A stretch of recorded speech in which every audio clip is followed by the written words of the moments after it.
Jadi pertama-tama saya menyiapkan alat dan bahannya terlebih dahulu. Yang pertama saya menyiapkan sebuah piring, dan di atas piring itu sudah ditaruh sebuah lilin yang sudah dilem. Selanjutnya yang kedua saya menyiapkan sebuah gasolin untuk nanti menyalakan lilin. Selanjutnya saya menyiapkan air, lalu air tersebut sudah dikasih pewarna sehingga menjadi berwarna hijau. Nah, selanjutnya saya juga menyiapkan gelas, yaitu gelas bening. Nah, jadi itulah dia alat dan bahannya. Langsung saja kita ke praktikumnya. Jadi, langkah yang pertama, siapkan piring yang sudah ditaruh lilin, lalu siapkan gasolin dan nyalakan lilin menggunakan gasolin.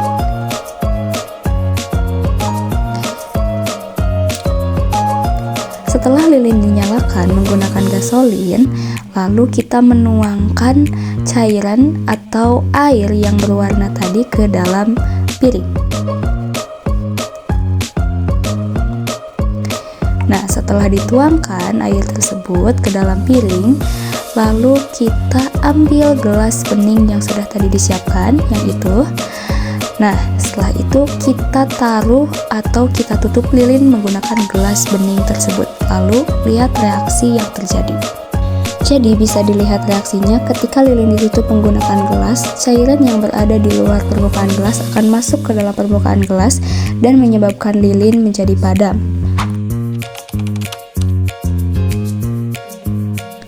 Jadi, kenapa air menjadi masuk ke dalam gelas dan menyebabkan lilin menjadi padam? Hal tersebut dikarenakan beberapa faktor, diantaranya lilin membutuhkan oksigen. Jadi, lilin itu sama seperti makhluk hidup, membutuhkan oksigen untuk terus menyala. Saat lilin dibakar, oksigen di dalam gelas akan bereaksi dengan lilin menghasilkan karbon dioksida dan uap air. Sehingga, oksigen yang ada di dalam gelas itu akan habis seiring dengan berjalannya waktu. Oksigen di dalam gelas akan semakin habis karena terus digunakan untuk pembakaran lilin tersebut. Jadi, ketika karbon dioksida di dalam gelas itu semakin bertambah dan oksigen itu semakin berkurang, akan menyebabkan lilin padam. Faktor yang selanjutnya adalah suhu udara turun. Ketika lilin padam, suhu di dalam gelas akan menurun. Udara yang tadinya panas dan mengembang, kini menyusut karena dingin. Dan ketika suhu udara turun, itu menyebabkan tekanan udara di dalam gelas menjadi lebih rendah dibandingkan tekanan udara di luar gelas. Nah, karena ada perbedaan tekanan ini, air dari piring akan terdorong masuk ke dalam gelas untuk mengisi ruang yang kosong akibat penyusutan udara. Jadi, percobaan tersebut itu berhubungan dengan hukum Boyle dan juga persamaan gas ideal, yang mana di dalam hukum Boyle itu dijelaskan tentang hubungan antara tekanan atau P dan juga volume atau V suatu gas pada suhu konstan.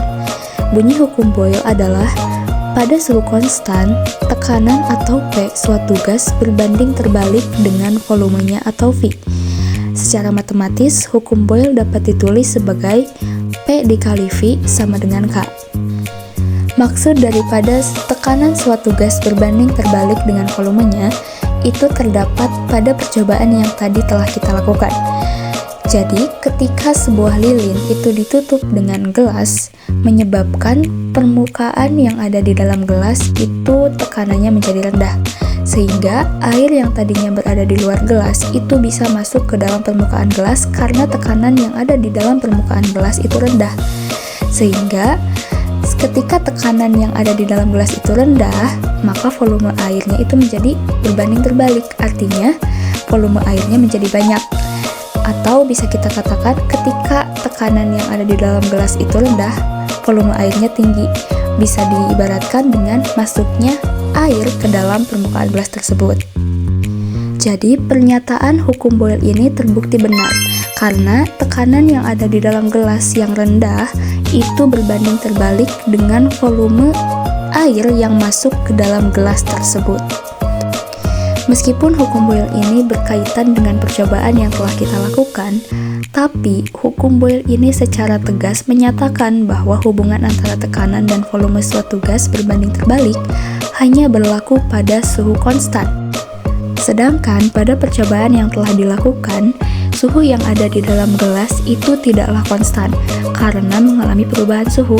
Dari yang tadinya suhunya tinggi pada saat lilin menyala, itu bertahap menjadi semakin menurun pada saat lilin padam. Jadi, karena pada percobaan tadi suhunya tidak konstan, maka kita tidak bisa menggunakan persamaan P dikali V sama dengan K. Karena rumusan P dikali V sama dengan K itu hanya bisa digunakan pada saat suhu dalam keadaan konstan. Terus kalau misalnya tidak bisa menggunakan rumusan P dikali V sama dengan K, kita bisa menghitungnya dengan menggunakan apa? Jawabannya menggunakan persamaan gas ideal, yang mana persamaan gas ideal itu adalah P dikali V sama dengan N dikali R dikali T, di mana P itu adalah tekanan, V itu adalah volume, N itu adalah jumlah mol gas, R itu adalah konstanta gas universal, dan T adalah suhu mutlak dalam satuan Kelvin. Persamaan gas ideal ini menunjukkan bahwa tekanan, volume, jumlah mol, dan suhu suatu gas saling berhubungan. Jika salah satu variabel berubah, maka variabel lainnya juga akan berubah untuk mempertahankan keseimbangan. Intinya, hukum Boyle ini bisa dikatakan sebagai kasus spesifik dari persamaan gas ideal, yang mana persamaan gas ideal ini merupakan generalisasi dari hukum Boyle, mencakup pengaruh suhu, jumlah mol gas, dan juga konstanta gas universal. Sedangkan hukum Boyle itu menjelaskan hubungan antara tekanan dan volume pada suhu konstan. Jadi, berdasarkan peristiwa yang terjadi pada saat percobaan, itu bisa dinyatakan bahwa percobaan tersebut sangat berkaitan erat dengan teori hukum Boyle, yang mana tekanan berbanding terbalik dengan volume. Tapi, jika kita ingin menganalisisnya secara kuantitatif, karena keadaan dalam percobaan tersebut itu tidak konstan, maka kita bisa menggunakan persamaan gas ideal, yaitu P dikali V sama dengan N dikali R dikali T.